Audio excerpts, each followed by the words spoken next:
విజేందర్ గారు ఎన్ని విషయాలు చెప్పారు కదా, మరి మీకు బాగా ముఖ్యంగా అనిపించే విషయం ఇంకోటి మాతో చెప్పండి. అంటే విషయం అంటే ఏంటంటే నాకు నిలువు బొట్టు బాగా అలవాటు అండి, బాగా ఇష్టపడేదాన్ని. కాలేజీ డేస్లో నిలువు బొట్టు పెట్టుకుంటే మా అంకుల్ వాళ్ళు అనేవాళ్ళు, నిలువు బొట్టు పెట్టుకోకూడదు, తప్పు, గుండ్రటి బొట్టే అనేవారు.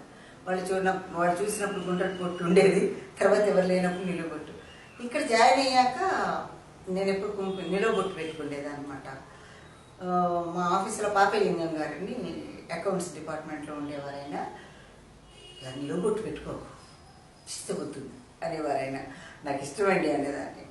రత్నప్రసాద్ గారు మీకు తెలుసు కదా, ఆల్ ఇండియా రేడియో కార్మికుల కార్యక్రమంలో చిన్నక్క, ఆవిడ అచ్చగా భానుమతి అనేది. ఆవిడ అదేంటండి నే భానుమతి ఏంటండి, అచ్చం భానుమతిలా ఉంటావు మా నువ్వు, బంగారు తల్లివి అనేది ఆవిడ. అలాగే సావిత్రి గారి ఫ్యాన్స్ అందరూ కూడా నన్ను సావిత్రి సావిత్రి అని పిలిచేవారు, బులితే సావిత్రి.